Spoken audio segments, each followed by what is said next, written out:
wabarakatuh. Alhamdulillahi rabbil alamin. Wassalatu wassalamu ala ashrafil mursalin Nabiyyina wa maulana Muhammadin wa ala alihi wa sahbihi ajma'in. Wa ashhadu an la ilaha illallah wahdahu la syarika lah. Wa ashhadu anna Muhammadan abduhu wa rasuluh sallallahu alaihi wa ala alihi wa sahbihi wa man tabi'al huda ila yaumiddin. Alhamdulillah, puji syukur kita haturkan kehadirat Allah Subhanahu wa taala. Pagi ini kembali kita melanjutkan kajian dengan membaca buku Umur yang kedua. Dan kita masih membahas tentang makna berkah, bagaimana menjadi manusia yang berkah. Pada pertemuan sebelumnya kita telah mengkaji tentang beberapa makhluk yang diberkahi oleh Allah. Bisa disebutkan Pak, makhluk yang diberkahi oleh Allah dalam Al-Quran yang ada di Al-Quran. Ngulang sedikit ya. Apa saja? 1, tempat yang berkah. Kemudian yang kedua, waktu yang berkah. Yang ketiga, manusia yang berkah. Yang keempat, kejadian yang berkah. Yang kelima, buah yang berkah. Yang keenam,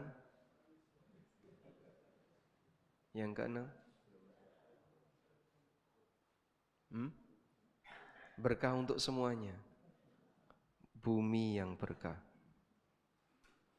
Allah Subhanahu wa taala memberkahi bumi ya. Baik. Tempat yang berkah contohnya apa? Kota Mekah. Waktu yang berkah Lailatul Qadar. Manusia yang berkah para nabi. Kejadian yang berkah hujan. Buah yang berkah zaitun. Bumi yang berkah. Allah Subhanahu wa taala mengatakan wa barakna fiha. Dan kami berkahi isi bumi. Baik, sekarang kita fokus pada bagian ini, menjadi manusia yang berkah. Bagaimana agar kita bisa menjadi manusia yang diberkahi, yang bisa memberikan banyak kebaikan bagi yang lain? Apakah semuanya harus jadi kiai semuanya? Semuanya harus jadi ulama? Sehingga yang sudah terlanjur jadi ASN atau karyawan sekarang pindah profesi? Atau bagaimana? Sekarang kita akan bahas bagian ini. Manusia berkah. Manusia berkah artinya adalah manusia yang banyak memberi manfaat bagi orang lain, sehingga kehadirannya membuat masyarakat mendapatkan manfaat, baik untuk urusan dunia, terlebih urusan akhirat. Orang seperti inilah orang yang dibutuhkan dimanapun dia berada. Di sini dia dibutuhkan, di sana dia dibutuhkan. Allah menyebut Nabi Isa alaihissalam sebagai manusia yang berkah. Allah berfirman, wa ja'alani mubarakan aynama kuntu. Allah jadikan aku sebagai hamba yang mubarakan, yang diberkahi dimanapun aku berada. Sehingga orang ini kebaikannya diharapkan, keburukannya hampir nol, enggak ada. Karena ada sebagian orang yang keburukannya dominan dibandingkan dengan kebaikannya. Datang di tempat manapun itu bisa ngerusak. Tapi ada orang yang dia dimanapun memperbaiki, bukan ngerusak. Itulah mukmin. Nabi Isa disebut sebagai manusia yang berkah karena beliau adalah orang yang mengajarkan kebaikan bagi umat. Keberadaan beliau dan juga para nabi yang lainnya sangat membawa manfaat bagi masyarakat. Dan Allah Subhanahu wa taala menyebut mukmin itu seperti apa, Pak? Lebah. Mukmin itu seperti lebah. La ta'kulu illa tayyiban wa la tad'u illa tayyiba. Lebah itu tidak makan kecuali yang baik dan tidak membuang sesuatu kecuali yang baik. Sehingga kotoran lebah itu madu. Sebagaimana makanan lebah adalah madu. Allah Subhanahu wa taala memuji tentang lebah.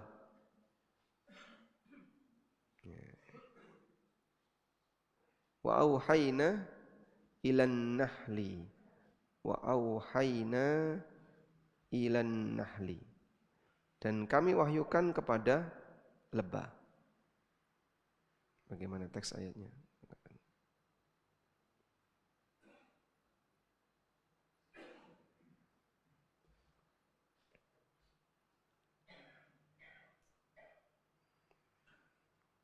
Enggak ada di sini ya.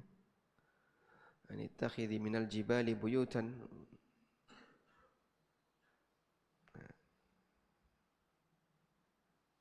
Wa auha rabbuka kalimatnya. Wa auha rabbuka ilan nahli anittakhidhi minal jibali buyutan wa minasy syajari wa mimma ya'rishun. Thumma kuli min kulli tsamarat. Kami wahyukan kepada lebah. Lebah dapat wahyu. Wahyu di sini maksudnya apa? Allah berikan insting. Allah berikan insting kepada lebah, anittakhidhi minal jibali buyutan. Jadikan pegunungan itu sebagai rumah kalian. Wa minasy syajari, dan pepohonan. Wa mimma ya'rishun, dan apa yang kalian bangun untuk dijadikan sebagai rumah. Inilah tempat-tempat di mana lebah itu bersarang. Di pegunungan, di pepohonan, kemudian di tempat-tempat selain pegunungan dan pepohonan, lalu mereka membuat sarang, kadang masuk rumah. Tsumma kuli min kulli tsamarat. Lalu makanlah min kulli tsamarat, buah-buahan. Fasluki subula rabbiki dzulula, dan ikuti jalan-jalan Rabbmu dzululan, dengan tunduk. Allah Subhanahu wa taala berikan kepada lebah mampu balik pulang walaupun dia terbang jauh. Tidak ada teknologi yang bisa seperti itu kalau tidak dikendalikan oleh akal. Sehingga misalnya orang membuat teknologi yang canggih. Pak, ini drone, dia bisa mendarat di tempat dia diterbangkan. Dia terbang di satu titik, kemudian setelah itu lepas. Tekan tombol, mendarat di tempat dia terbang. Kadang bingung, terus hilang. Lebah dia terbang ke tempat yang jauh, bisa nggak balik lagi, Pak? Ya, bisa. Sehingga mukmin digambarkan oleh Allah, oleh Nabi SAW seperti lebah. Al-mu'min kan nahli. Mukmin itu seperti lebah. Lebah itu gimana, Pak? Makanannya baik, yaitu madu. Kotorannya kita boleh sebut yang dibuang, yang dikeluarkan bagaimana? Baik. Madu juga. Terus apa lagi? Kehadirannya dinantikan.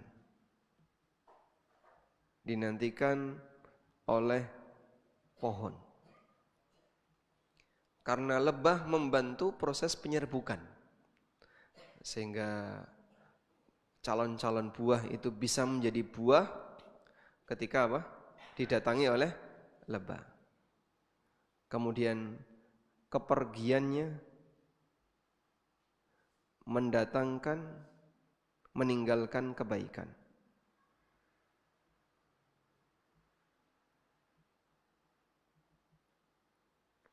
Sehingga begitu lebah pergi, maka calon buah ini sudah bisa makin atau sudah bisa kawin ya, antara benang sari dan putik bisa bertemu.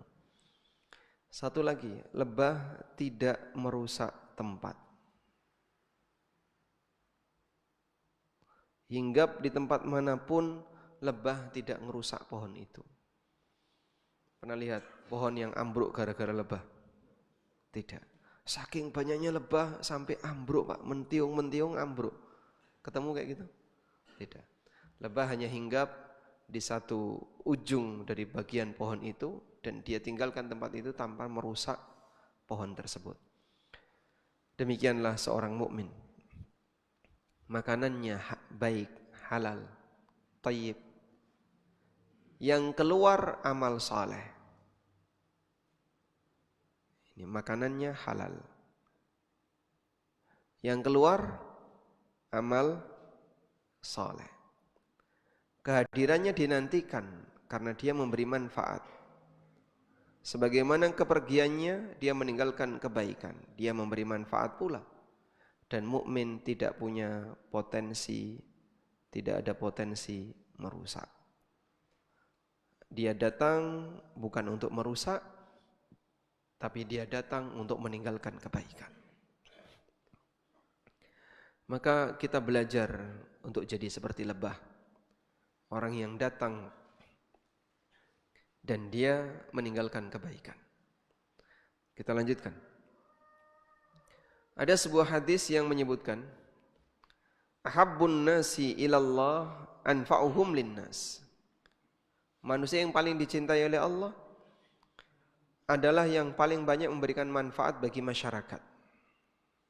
Hadis ini dinilai sebagai hadis yang dhaif, namun secara makna seperti hadis yang lain, khairun nas anfa'uhum linnas, sebaik-baik manusia adalah yang paling banyak memberikan manfaat bagi yang lain. Secara makna benar. Kemampuan manusia dalam memberi manfaat bagi orang lain sangat beragam, tergantung dari potensinya. Karena kemarin kita membedakan, ada potensi, ada prestasi. Sama atau beda ini jemaah? Beda ya? Ini berbeda. Ada potensi, ada prestasi. Sebatas punya potensi, belum tentu jadi prestasi. Bisa sebutkan Kak beberapa potensi? Pinter misalnya. Terus apa lagi? Kaya. Lalu apa lagi? Pejabat. Pejabat kan punya potensi ya. Kemudian apa lagi? Punya jabatan, itu punya potensi. Apa lagi? Dermawan. Dermawan itu potensi atau bukan? Potensi ya. Pemberani. Dan seterusnya. Ada banyak sekali potensi yang dimiliki oleh manusia. Tapi semua potensi ini hanya akan menjadi potensi kalau mereka tidak punya prestasi. Bisa disebutkan prestasi yang sejatinya itu apa? Ketika dia bisa memberi manfaat. Ketika dia bisa memberi manfaat. Bagi kebaikan orang lain, boleh saya sebut dunia atau akhirat. Kalau ada orang yang pintar, tapi pintarnya hanya untuk pribadinya. Nah, bocah iki pinter. Pinter yang gue nyambut gawe, manfaatnya untuk dia sendiri. Terus orang lain dapat manfaat apa? Ya enggak ada. Cuman untuk dia pribadi. Kaya tapi kaya nggo dhewe, sugih-sugih dhewe, wong liya tidak dapat manfaat. Jadi pejabat mementingkan diri sendiri ada? Ada ya, tidak banyak sekali kan? Ada. Nah. Orang dermawan tapi salah saluran ada? Dermawan salah saluran. Gimana itu Pak? Jadi dia nyumbang duit banyak, Tapi bukan untuk kebaikan kegiatan sosial keagamaan. Untuk sewa sound horeg misalnya. Atau kegiatan-kegiatan yang isinya joget-joget. Atau yang pokoknya nutup dalan, kemudian joget bersama di lapangan. Itu bisa didanai oleh satu orang. Duitnya habis hanya untuk kegiatan yang gak manfaat. Mungkin dia bisa kita sebut orang dermawan. Tapi dermawan salah saluran. Ada pemberani. Tapi pemberani di posisi yang salah. Kalau tawuran kendel, disuruh kajian wedi. Moh aku nek kajian kaya ngono, takut saya nanti mesti ustadz menyinggung saya. Nah, dia takut disalahkan. Prestasi yang sejatinya adalah ketika semua potensi itu bisa membawa dirinya untuk memberi manfaat bagi kebaikan orang lain. Dan masing-masing orang punya potensi yang berbeda-beda. Hadis ini menggambarkan itu. Nabi SAW menggambarkan potensi manusia itu seperti barang tambang. Seperti barang tambang. Nabi SAW mengatakan, An-nasu ma'adin, kama'adinidz zahabi wal fiddah. Manusia itu ibarat barang tambang, sebagaimana layaknya emas dan perak.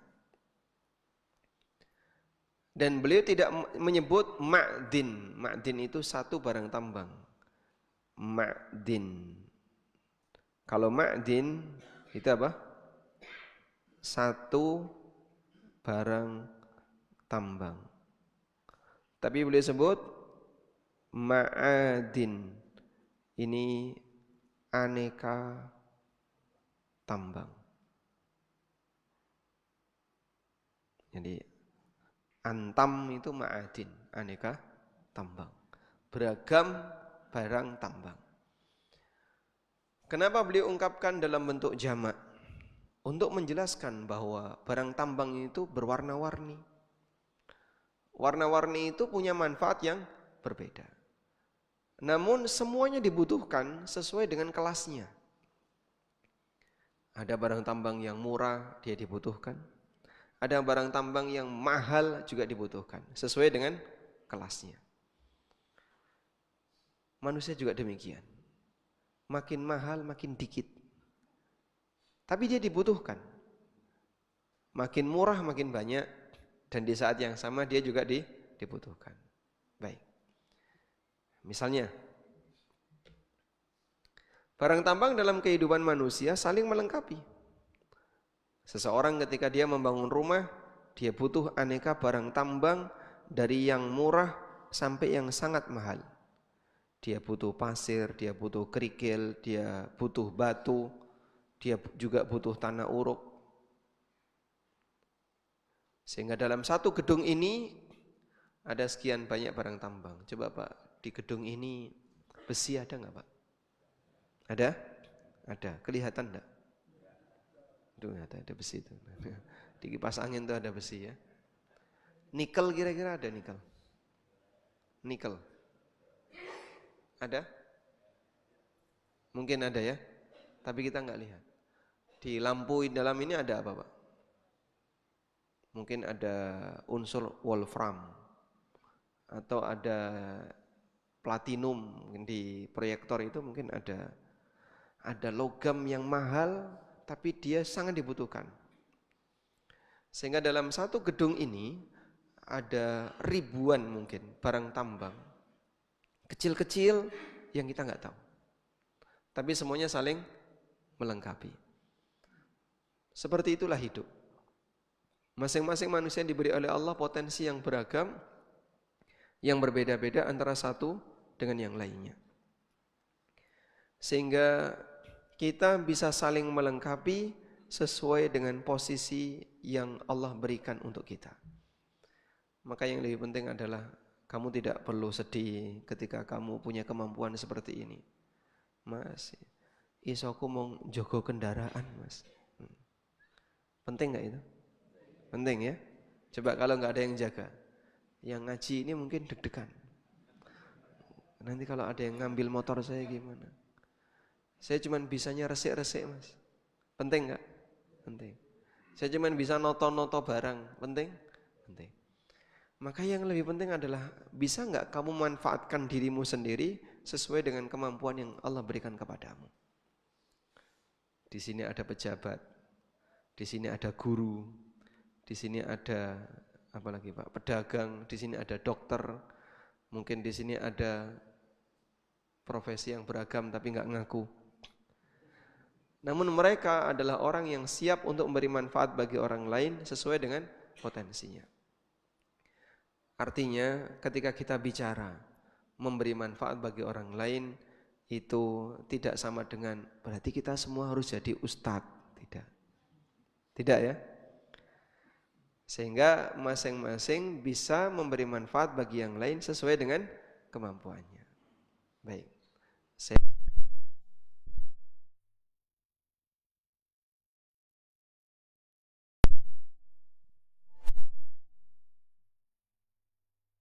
Pripun?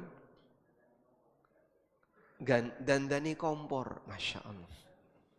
Potensi nggak itu? Potensi. Beliau punya potensi pintar dandani kompor, misalnya. Ya, bapak ini misalnya. Siapa namanya Pak? Sinten? Pak Salas. Apa potensi bapak? Bikin roti, Masya Allah. Bikin roti. Sudah memberi manfaat sama yang lain belum? Oh enggak bawa sampelnya, Masya Allah. Di kampung. Jadi semua orang diberi oleh Allah kemampuan yang beragam. Akhirnya kehidupan ini bisa bergerak. Coba andaikan Allah Subhanahu wa taala seragamkan kita semua. Anak kecil itu kalau ditanya cita-citanya itu kan tidak keluar dari cita-cita yang menurut masyarakat punya status sosial. Jadi pilot, jadi dokter, presiden, mau siji nih presiden, insinyur, terus apa lagi? Guru dan seterusnya. Begitu mereka lulus, beragam Allah jadikan itu. Andaikan manusia itu diseragamkan semuanya, dokter kabeh misalnya, kira-kira jadi apa? Hidup ini tidak bergerak. Allah Subhanahu wa taala jadikan para hamba itu punya kemampuan yang beragam dan seperti itulah Allah ciptakan dia.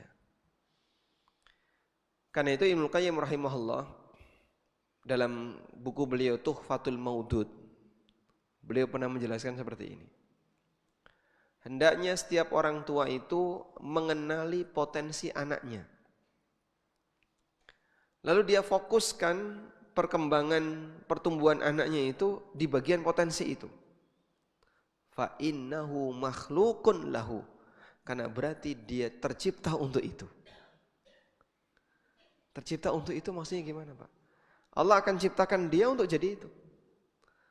Jadi begitu Pak Paridini lahir, Allah sudah naskan beliau untuk jadi ahli kompor. Sehingga di mana-mana suka ngompori orang lain. Bukan ya. Maksudnya pintar dandani kompor. Karena beliau tercipta untuk itu. Yang tukang roti juga sama. Begitu dia lahir, Allah ciptakan orang ini untuk jadi tukang roti. Memenuhi kebutuhan masyarakat untuk bisa makan roti. Dan seterusnya. Seperti itulah gambaran potensi manusia yang beragam. Sehingga mereka bisa saling melengkapi sesuai potensi yang Allah berikan kepadanya. Karena itu ketika seseorang ingin menjadi pribadi yang bermanfaat, dia bisa melakukan sesuai potensinya yang dia miliki. Mulai dari kemampuanmu. Tidak perlu berpikir, aku kok rada di ustadz. Sudah, enggak perlu berpikir seperti itu. Aku kok tidak jadi ulama, aku telat untuk belajar agama. Dulu sebenarnya cita-cita saya jadi kiai, tapi enggak jadi. Sekarang jadi tukang, misalnya tukang bangunan atau yang lainnya. Enggak ada masalah. Yang penting bisa enggak kamu memberikan manfaat kepada orang lain sesuai dengan potensimu. Nah, ada beberapa teman yang kadang dia menawarkan diri. Pak, coba saya diajak Pak dalam kegiatan-kegiatan dakwah. Saya bisanya hanya ini, kira-kira jenengan butuh apa? Jenengan bisa Pak? Kula niki pinter mejeti ya Pak. Wah, alhamdulillah. Itu dibutuhkan. Coba misalnya ada orang yang butuh pijit, tapi Anda pijiti gratis, bisa nggak? Nggih, saged. Bisa, alhamdulillah. Jadi dia bisa melakukan sesuatu sesuai dengan kemampuannya. Berikutnya, manusia berkah didoakan para makhluk. Para makhluk termasuk binatang mendoakan kebaikan bagi orang yang mengajarkan kebaikan bagi masyarakat sesuai dengan tingkat kemampuannya. Makhluk yang berkah didoakan oleh makhluk yang lain ketika dia bisa memberikan kebaikan bagi yang lain. Dari Abu Umamah radhiyallahu anhu, Nabi sallallahu alaihi wasallam, "Innallaha wa malaikatahu wa ahlas samawati wal ard hatta namlah." Sesungguhnya Allah, para malaikatnya, penduduk langit dan bumi, sampai semut fi hujriha yang ada di lubangnya, wa hattal huta, dan sampai ikan. Ikan ada di mana, Pak? Di air. Baik air tawar maupun air laut. La yusalluna ala muallimin nasal khaira. Mereka memberikan salawat untuk orang yang mengajarkan kebaikan bagi masyarakat. Memberi salawat bagi orang yang mengajarkan kebaikan bagi masyarakat. Muallimun nas al khair, mengajarkan kebaikan bagi masyarakat. Mereka akan diberi salawat oleh penduduk langit dan bumi. Allah juga memberikan salawat kepadanya. Bagaimana binatang bisa memberikan salawat? Karena di sini disebutkan sampai semut dan ikan. Kita tahu yang namanya binatang tidak berakal. Kita tahu yang namanya semut dan ikan tidak berakal. Bagaimana dia bisa memberikan salawat? Dia diberi ilham oleh Allah untuk memohonkan ampunan bagi para ulama yang mengajarkan kebaikan di masyarakat. Sehingga binatang tidak punya akal. Gimana dia bisa memberikan salawat? Allah subhanahu wa ta'ala berikan ilham kepada yang bersangkutan. Doakan si fulan, doakan si A, doakan si B, doakan si C. Kenapa binatang memberikan doa seperti itu? Para ulama menjelaskan seperti ini. Binatang mendoakan kebaikan bagi pengajar, bagi guru, guru agama, pengajar al-khair, kebaikan, khusus untuk guru agama ini. Walaupun tidak harus terdaftar sebagai guru, intinya dia mengajarkan kebaikan bagi yang lain. Kenapa binatang mendoakan kebaikan bagi guru agama? Karena sebagai balas budi, rasa terima kasih. Mereka berterima kasih kepada guru agama yang telah mengajarkan aturan Allah kepada masyarakat. Kenapa berterima kasih? Kita lihat ini. Karena melalui dakwah mereka, masyarakat menjadi kenal agamanya. Sehingga masyarakat semakin bertakwa kepada penciptanya. Ketika masyarakat bertakwa kepada Allah, maka Allah akan membukakan pintu keberkahan dari langit dan bumi. Turun hujan. Allah turunkan keberkahan bagi penduduk langit dan bumi sehingga tumbuh tanaman. Dan binatang pun turut mendapatkan manfaatnya. Mereka bisa makan, mereka bisa minum. Dari sinilah mereka diilhami untuk berterima kasih kepada para ulama dengan memohonkan ampunan bagi mereka. Sehingga ajakan untuk bertakwa, maka orang yang berada di makhluk yang berada di sekitarnya akan memohonkan ampun untuk orang ini.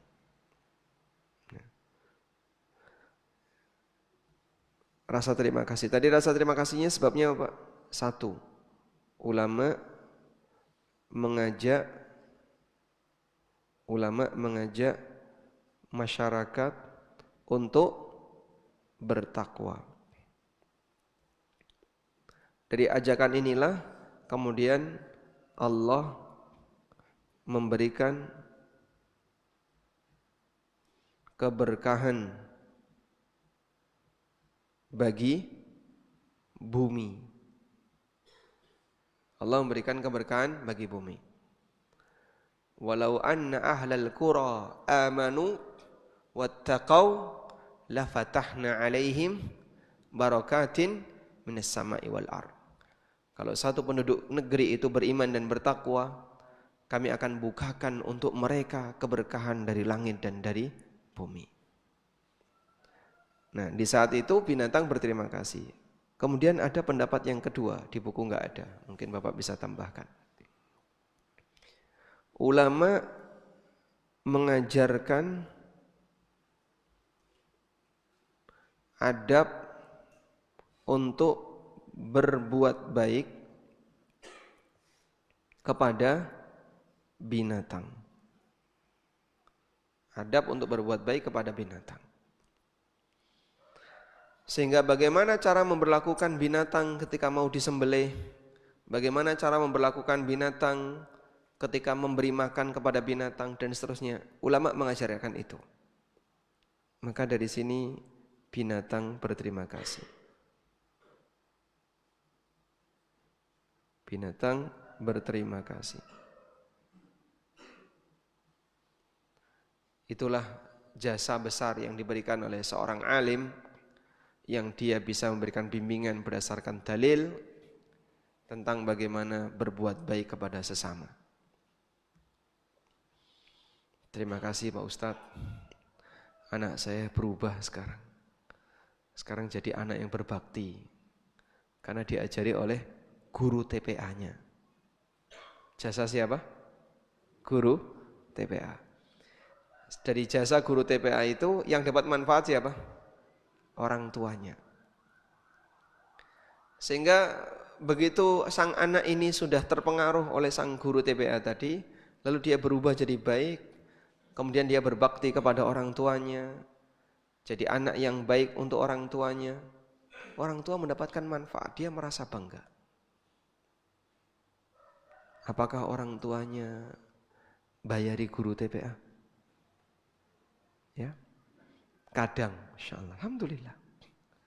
Padahal andaikan dia datangkan seorang tentor atau psikolog atau siapapun untuk mengubah karakter orang, itu butuh biaya mahal. Saya ada beberapa santri yang punya masalah psikologi, itu dia harus bolak-balik ke psikiater dan dia bilang ini butuh biaya mahal. Antrinya panjang, butuh biaya mahal. Masya Allah. Itu sedang punya masalah psikologi. Santri yang lain yang tidak punya masalah psikologi, dia bisa dididik oleh sang guru dengan baik. Tapi wali santri tidak akan bayar mahal untuk guru-guru itu. Dia mau bayar mahal untuk psikolog, untuk psikiater, untuk tentor yang memotivasi orang agar bisa rajin bekerja. Tapi dia tidak pernah membayar mahal untuk para guru itu. Nah, coba Anda bandingkan dua manusia ini. Guru, satunya artis. Mana yang bayarannya lebih mahal? Hah? Yang bayarannya lebih mahal? Artis. Gini ya, ini mahal. Untuk bisa menghadirkan artis, perlu keluar biaya besar. Sedangkan guru murah. Guru dibayar murah untuk memperbaiki moral manusia. Artis dibayar mahal untuk merusak moral manusia. Karena masyarakat tidak adil. Karena masyarakat kita tidak adil. Jadi kalau ada di sekolah kok gampang komplain, ya. Dikit-dikit komplain. Anaknya diapain sama gurunya, komplain. Ini lucu gitu ya. Ini lucu. Sementara dia tidak pernah komplain tuh sama artis ketika anaknya nonton video dalam waktu lama diajari sama artis. Akhirnya dia jadi rusak gara-gara tontonan. Masyarakat karena artis itu sampai yang dewasa. Yang suka nonton drakor misalnya. Bapak-bapak suka nonton drakor enggak, Pak? Yang suka nonton sinten, Pak? Bapak atau Ibu? Ibu. Sudah sampai ada perubahan, misalnya gaya hidupnya berubah. Kemudian bagaimana cara dia belanja berubah. Dan ada banyak hal-hal buruk yang terjadi pada dirinya. Apakah dia akan komplain sama artis? Tidak pernah, dia diam saja. Tapi giliran misalnya ada seorang guru di sekolahnya maupun dalam lembaga yang tidak resmi seperti kajian seperti ini. Kok kemudian misalnya dikomplain, Pak, anak saya kok berubah jadi ini gara-gara ajaran kamu ya? Apakah sekolah pernah mengajarkan keburukan? Dan betapa mudahnya wali siswa itu komplain kepada gurunya. Padahal gurunya tidak pernah mengajarkan keburukan untuk dirinya. Baik, karena masyarakat tidak adil. Ya. Masyarakat itu tidak adil. Karena itulah kebenaran tidak diukur dari mayoritas. Sebab karakter dominan masyarakat itu tidak adil. Kebenaran tidak mengenal asas demokrasi. Sehingga kalau pengikutnya banyak berarti itu yang paling benar. Yang hadir sedikit salah. Itu kan prinsip demokrasi ya. Kebenaran tidak mengikuti prinsip demokrasi. Kita lanjutkan. Berikutnya kita beralih ke masalah ngalap berkah atau tabarruk. Bagaimana cara kita bisa mendapatkan keberkahan dari yang lain? Mencari berkah dari makhluk yang berkah tentu ada aturannya. Dan semua aturan itu tujuannya agar ngalap berkah tidak mengantarkan kepada perbuatan yang menyimpang. Terutama praktek kesyirikan. Berikut beberapa bentuk ngalap berkah yang tidak melanggar aturan syariat. Sebab kita tahu di antara sumber syirik itu ini, tabarruk. Ada tabarruk yang benar dan ada tabarruk yang salah. Bagaimana aturan tabarruk yang benar? Pertama, tabarruk dengan Al-Quran. Ngalap berkah dengan Al-Quran.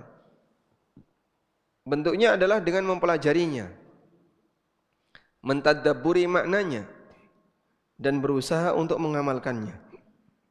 Allah Ta'ala berfirman, Kitabun anzalnahu ilaika mubarakun.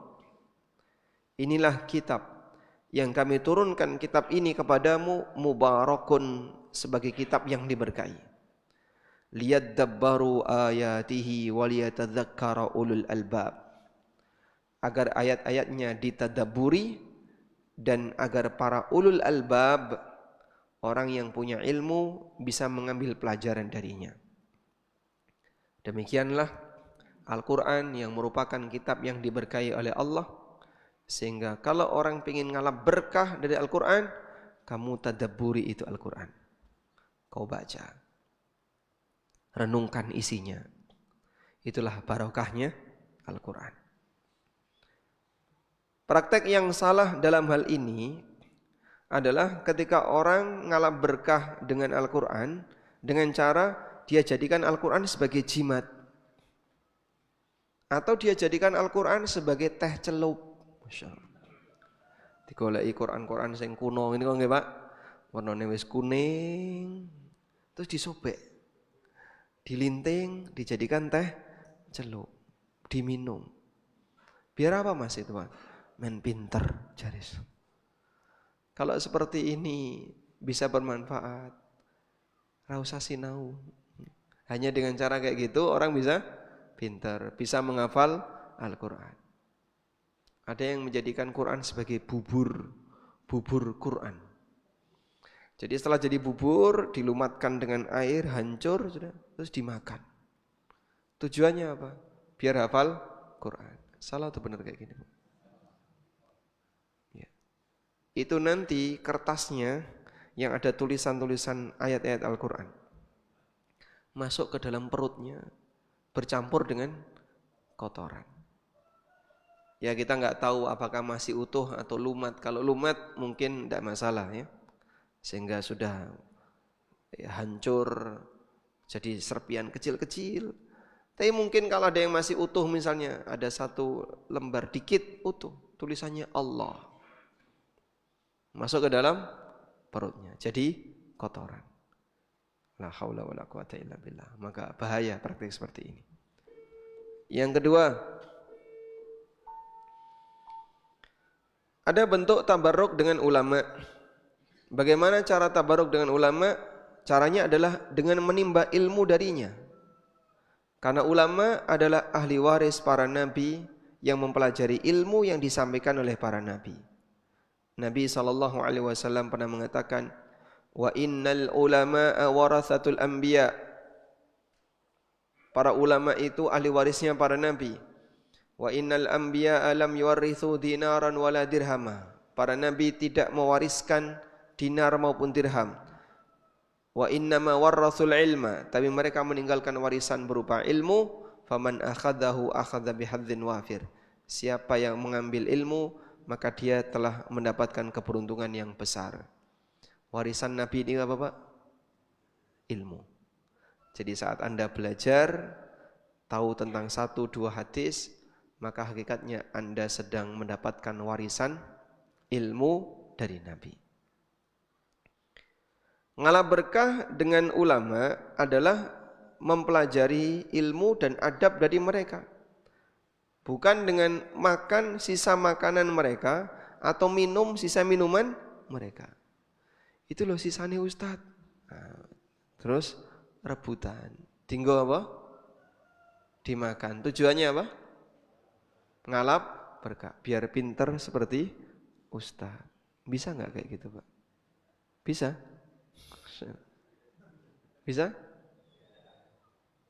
Kalau bisa, pondok pesantren ditutup saja. Ini monggo Mbah Kiai. Ya modelnya tadi. Air 1 botol, disebul, kasih. Kasih. 1 botol berapa harganya? Dilelang itu, dilelang ya. Siapa yang mau ini dilelang? 100.000, baik kasih 100.000. Didoakan, baca bismillah, dikasihkan. Baik. Ada juga yang ngalap berkah dengan cara yang beragam. Golai idune guru.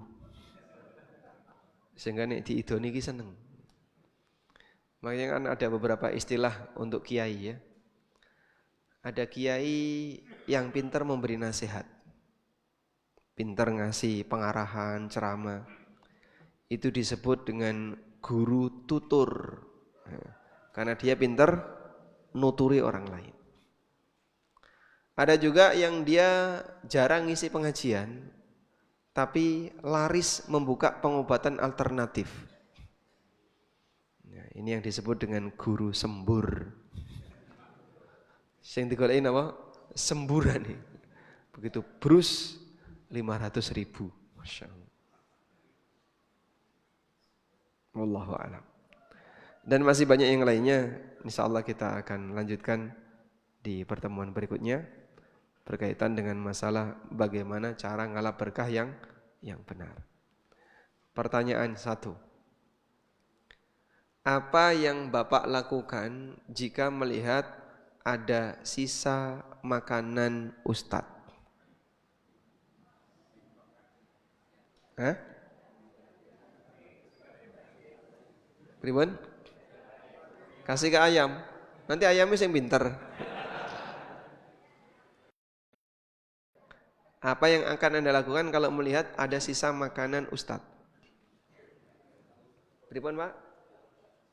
Yang benar suruh menghabiskan. Pak Ustadz, sunnahnya itu kalau makan dihabiskan. Nah, gitu. Jadi kalau lihat seperti itu, tolong yang bersangkutan, monggo Pak Yai dihabiskan saja. Wallahu a'lam.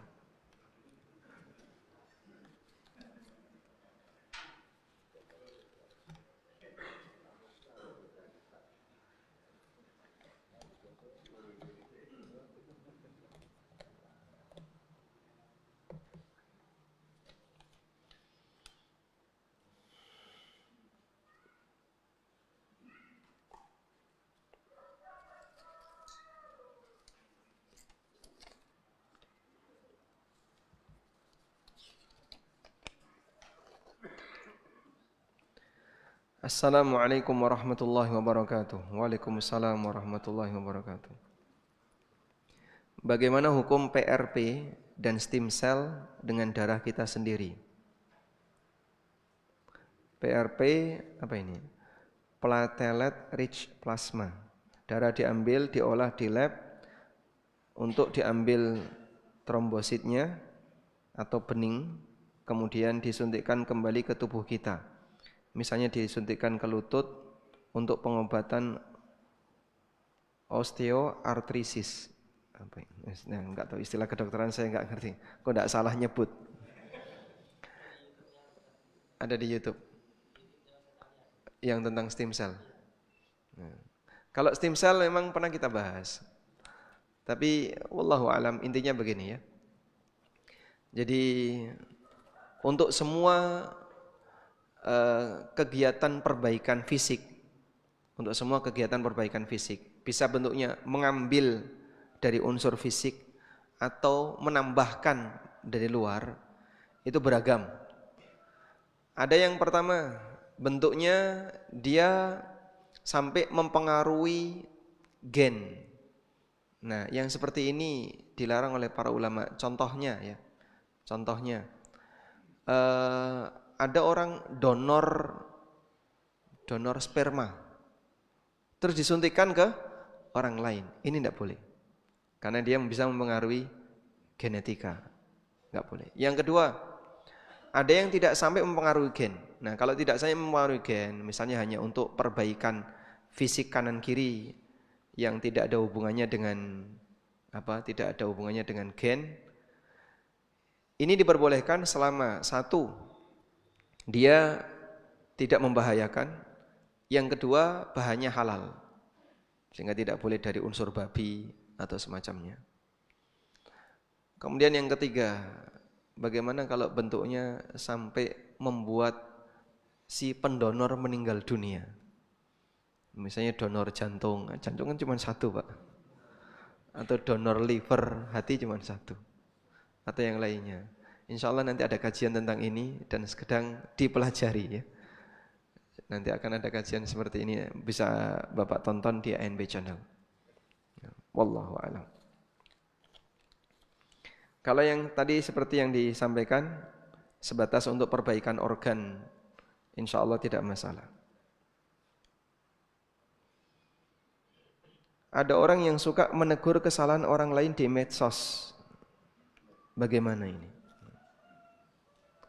Menegur kesalahan orang lain di tempat umum, menegur kesalahan orang lain di tempat umum tentu bukan akhlak yang baik. Sebagaimana Anda sendiri ketika ditegur di tempat umum, bersedia atau tidak? Bersedia atau tidak? Tidak. Kita tidak akan bersedia. Ketika kita salah, kemudian kesalahan kita ditampakkan di depan umum, ditegur di tempat umum, kita nggak mau, kita nggak suka dengan itu. Ketika kamu tidak suka diberlakukan seperti itu, maka jangan memperlakukan orang lain seperti itu. Begitu. Nabi SAW pernah mengatakan, la yu'minu ahadukum hatta yuhibba li akhihi ma yuhibbu li nafsi. Kalian tidak akan beriman sampai kalian senang untuk disikapi oleh orang lain sebagaimana kalian tidak akan beriman sampai kalian senang menyikapi orang lain sebagaimana kalian senang disikapi yang sama. Kalau kamu tidak ingin ditegur di tempat umum, maka jangan menegur orang lain di tempat umum. Medsos itu lebih umum daripada pinggir jalan. Karena yang baca banyak orang. Oleh karena itu, kalau memang serius mau menegur, ya tidak perlu menegur lewat medsos. Anda bisa menegur dengan kalimat yang lebih umum, tidak menyebut nama dan seterusnya, namun tidak menjurus.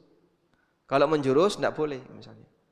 Kalau sudah menjurus ke salah satu titik, semua orang pasti paham, oh yang dimaksud ini adalah si A, yang dimaksud ini adalah si B, tidak boleh. Tapi kalau tidak menjurus, kasus seperti ini banyak. Ada banyak yang mengalami kejadian seperti ini, sehingga tidak menjurus pada satu orang. Insya Allah tidak masalah. Bagaimana kita tahu kalau dosa kita sudah diampuni oleh Allah? Kita nggak tahu. Kecuali di zaman wahyu, yang itu diberitahukan oleh Allah kepada Nabi Sallallahu Alaihi Wasallam, kemudian Nabi menyampaikan kepada sebagian sahabatnya. Seperti Ka'ab bin Malik, itu pernah diboikot oleh Rasulullah SAW. Karena beliau tidak ikut perang apa? Ka'ab bin Malik, perang Tabuk. Ka'ab tidak ikut perang Tabuk, akhirnya diboikot oleh Nabi SAW dan para sahabat. Setelah diboikot, Allah Subhanahu wa taala menurunkan firman-Nya di surat At-Taubah yang menjelaskan tentang taubatnya Ka'ab diterima. Diumumkan itu. Diumumkan dan disampaikan kepada Ka'ab sehingga boikotnya dicabut. Nah, yang seperti ini baru diketahui. Tapi kalau manusia seperti kita yang tidak dapat wahyu dan tidak tahu dari mana kita bisa memastikan dosa kita diampuni atau tidak, maka kita tidak pernah tahu apakah dosa itu diampuni atau tidak. Oleh karena itu, kewajiban untuk taubat tidak boleh putus, sehingga terus dilakukan untuk istighfar dan taubat. Berapa kali Nabi SAW taubat dalam sehari? 100 kali.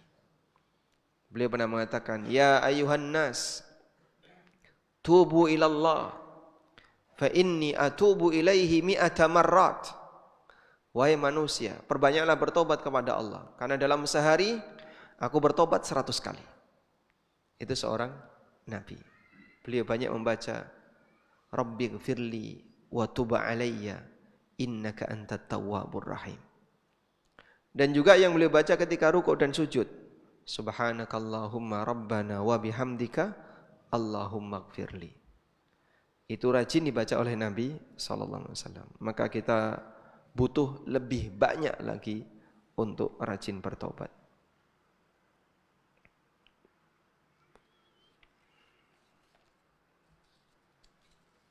Saya bacakan yang benar.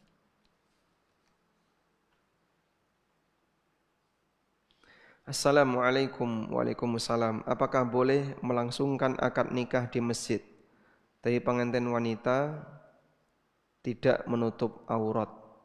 Ya. Kalau akad nikahnya enggak masalah, dilakukan di masjid. Karena yang dilarang untuk dilakukan di masjid itu akad komersil. Jual beli, sewa, menyewa, itu enggak boleh di masjid. Kalau akad nikah komersil atau bukan, Pak? Hah? Awalnya tidak. Selanjutnya komersil. Karena ini bukan akad komersil, seperti Anda memasukkan ke kotak infak, itu kan akad. Namanya akad apa? Hibah atau sedekah. Di masjid boleh enggak itu? Boleh, karena bukan komersil. Akad nikah juga bukan akad komersil, boleh dilakukan di masjid. Nah, sementara untuk masalah adab itu hal yang berbeda. Sehingga ketika ada akad nikah di masjid, ya tolong adabnya diperhatikan. Takmir mungkin dalam hal ini bisa memberikan sikap tegas. Boleh Pak, akad nikahnya di masjid kami, tapi dengan syarat semua aurat ditutup. Kalau ada yang masuk nggak nutup aurat, ya saya tidak izinkan. Kami tidak izinkan untuk masuk ke masjid kami. Karena takmir punya satu tanggung jawab. Dia harus menjaga amanah, menjaga kesucian masjid dari maksiat. Menjaga kesucian masjid dari maksiat. Sebab semua takmir itu berarti orang yang mengemban amanah. Dan di antara amanah yang harus dia jaga, masjid harus dijaga dari maksiat. Kami mau menyelenggarakan kegiatan apa? Senam di masjid. Wah, kok senam di masjid? Ya ora sopan. Kalau senam ya di lapangan sana, jangan di masjid. Baik, demikian semoga bermanfaat. Wassallallahu ala nabiyyina Muhammadin wa ala alihi wa sahbihi wasallam. Wa akhiru da'wana alhamdulillahi rabbil alamin. Wassalamualaikum warahmatullahi wabarakatuh.